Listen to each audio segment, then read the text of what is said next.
दिन भर बीजेपी की प्रतिक्रियाओं से समझ सकते हैं कि पहले उन्होंने कहा कि बुलडोज़र नहीं जाएगा, उसके बाद बुलडोज़र गया और फिर जैसा कि हम लोगों ने सबने देखा कि वो एक वहाँ पे थोड़ी सी कार्रवाई करके सिर्फ लोगों को दिखाने के लिए वहाँ से आ गया, मगर फिर भी जो है उनको बुलडोज़र पहुँचाना पड़ा।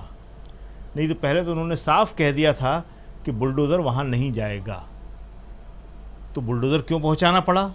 क्योंकि शिवराज सिंह चौहान को कल शाम से अभी तक ये समझ में आ गया कि ये जो घटना हुई है, ये घटना, अब उसके लिए शब्द में बोलना भी बड़ा गंदा लगता है कि वो जो उसने मतलब पेशाब किया है वो उनकी सरकार को भाले जाएगा।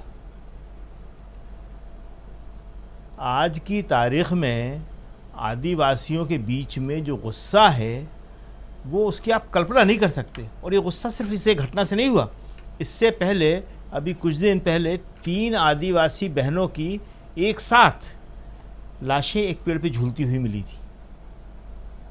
आदिवासियों को वहाँ पे अभी आया था, जीप से बांध के घसीटा गया था। तो ये तो वीडियो के ज़रिए कोई बना लेता है तो आ जाती हैं। इतनी ज़्यादा घटनाएं वहाँ पिछले कुछ सालों से हो रही हैं कि जिनसे आदिवासी समाज जो है बहुत परेशान है। और ये घटनाएं क्यों हो रही हैं? घटनाएं इसलिए हो रही हैं कि 2018 के चुनाव में आदिवासी वापस कांग्रेस की तरफ मुड़े थे।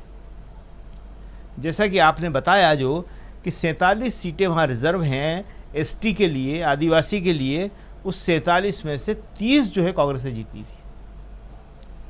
इससे पहले 2018 से पहले आदिवासी कुछ समय के लिए बीजेपी के साथ चला गया था। देखिए, आदिवासी जो है सबसे आखिर में कांग्रेस का साथ छोड़ के गया है। कांग्रेस को भी इस बात को अच्छी तरह समझ लेना चाहिए। सबसे आखिरी तक अगर कांग्रेस का कोई वफादार वर्ग रहा है, जैसा कि हम आमतौर पे विश्लेषण करने में कहते हैं कि ब्राह्मण, दलित और मुसलमान कांग्रेस का कोर वोटर हुआ करता था, और ये तीनों का तीनों जो है धीरे धीरे उसको छोड़ के चला गया। लेकिन आदिवासी सबसे लास्ट में गया। वो आज भी आप छत्तीसगढ़ में जाइए, मध्य प्रदेश में जाइए, वहाँ पे पुराने किसी घर में, किसी झोपड़ी में, किसी पहाड़ में इंदिरा गांधी की फ़ोटो लगी होगी। बिल्कुल। हम तो बहुत घूमे हैं इन इलाकों में, और राहुल गांधी के साथ भी गए हैं, सोनिया गांधी के साथ भी गए हैं, इंदिरा जी के साथ भी गए हैं। तो वो बताते हैं, इंदिरम्मा, इन्होंने हमको ज़मीन दी थी, हम भूमिहीन थे। भूमिहीनों को ज़मीन देने का, आदिवासी भूमिहीनों को ज़मीन देने का जो सबसे बड़ा काम इस देश में किया है वो इंदिरा गांधी ने किया था। तो लोग आज भी उन्हें याद रखते थे और इसलिए वो कांग्रेस को वोट देते थे।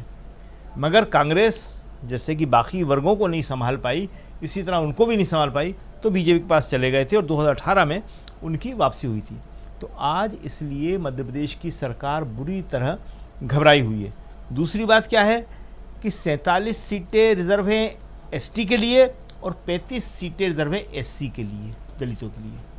आज आप देखिए कि ये राजनीति में जो राजनीति करने वाले हैं, नेता लोग हैं, वही इसको समझते हैं। मायावती ने आज सुबह जो एक ट्वीट किया, उसमें दलित वर्सेस ओब्लिग लिखा जी। दोनों को साथ जोड़ के चला रही हैं, दोनों को साथ जोड़ के चला रही हैं कि इससे वो सीटें हो जाती हैं जो रिज़र्व हैं खाली 82।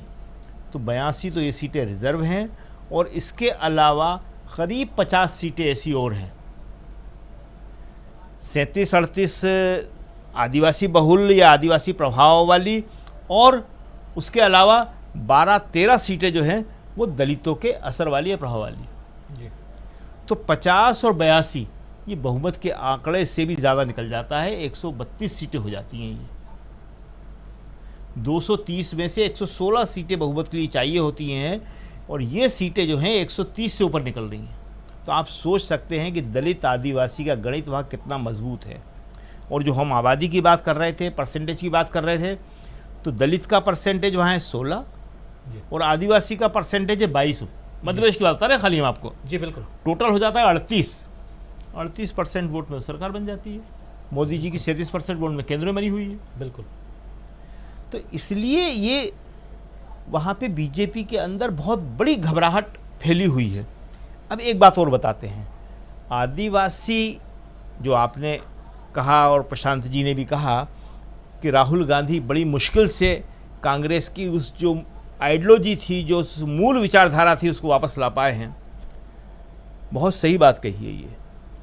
देखिए, ये आदिवासी की बात, वनवासी की बात राहुल ने गुजरात चुनाव के दौरान कही थी।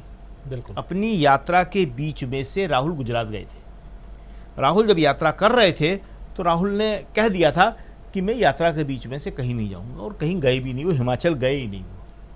लेकिन गुजरात में उनके ऊपर बहुत प्रेशर था कि आपको गुजरात एक बार आना पड़ेगा, तो एक बार गए थे 2 दिन के लिए जी। वहाँ राहुल गांधी ने क्या बोला था? गुजरात में उन्होंने यही बोला था कि ये आदिवासी हैं देश के, ये मूल निवासी हैं, लेकिन भाजपा इनको आदिवासी नहीं बोलती है, भाजपा इनको बोलती है वनवासी। जी। और वनवासी का मतलब होता है जंगल में रहने वाला जंगली आदमी। राहुल ने वहाँ इस बात को इतनी अच्छी तरह समझाया था कि ये आदिवासी, इनके जल, जंगल और ज़मीन, इन पे इनका अधिकार है, और ये आदिवासी देश के लिए कितने ज़रूरी हैं और इनके अधिकार जो हैं वो कितने ज़रूरी हैं। उसके बाद जब प्रधानमंत्री मोदी गुजरात गए, जी। ये पहली बार हुआ कि प्रधानमंत्री को राहुल के ट्रैक पे आना पड़ा। 58 बार, 58 बार अपने भाषण में आदिवासी शब्द का उपयोग करना पड़ा था। जी। तो ये जो आप राहुल की बात कर रहे थे, तो राहुल ने इस देश में कई बार ट्रैक बदला है, और ये बहुत बड़ी बात है कि आज की राजनीति जो है राहुल वर्सेस मोदी हो गई है। अभी तक वो कहते थे कि मोदी के मुकाबले कौन, अब वो खुद मानते हैं। गृह मंत्री अमित शाह कह रहे हैं कि अगर राहुल प्रधानमंत्री बन जाएंगे तो, मतलब उनको लगता है कि राहुल प्रधानमंत्री बन सकते हैं, बन जाएंगे। देखिए, राहुल ने जो भी कहा, उन्होंने किसानों पर कहा कि काला कानून वापस लेना पड़ेगा, वापस हो गया। उन्होंने कोरोना पर कहा कि ये आपकी गलत प्लानिंग है, आप गलत लॉकडाउन लगा रहे हैं, और वो सही साबित हुआ। अर्थव्यवस्था पे उन्होंने कहा कि आपकी नीतियाँ गलत है, अर्थव्यवस्था गिरेगी, गिर गई। 2000 नोट के बारे में उन्होंने कहा था, जब निकाला था कि ये नोट बंद होगा, बंद हो गया। तो आज की तारीख में राहुल गांधी जो है इस देश के भविष्य को देख रहे हैं, और इस देश का भविष्य सिर्फ मोहब्बत की दुकान में है, प्रेम में है। ये जो नफरत की राजनीति कर रहे हैं, विभाजन की राजनीति करते हैं, असहिष्णुता की राजनीति कर रहे हैं, उसी का तो परिणाम है कि प्रवेश शुक्ला में ये भाव पैदा होता है। ये घृणा कहाँ से आती है? प्रेम करने वाला आदमी ये काम कभी नहीं कर सकता। तो राजीव जी, ये जो है मध्य प्रदेश में, राजस्थान में, छत्तीसगढ़ में, तेलंगाना में और पूरे देश में ये घटना बहुत व्यापक असर डालने वाली है। और ये जो बीजेपी के अंतर विरोध हैं, सेल्फ कॉन्ट्राडिक्शंस हैं, उनको इस एक घटना ने उभार के, उघाड़ के सामने रख दिया है। जी बिल्कुल बिल्कुल, ये एक घटना, और इस घटना के बाद क्या कुछ होने जा रहा है, चुनाव पर अगर नजर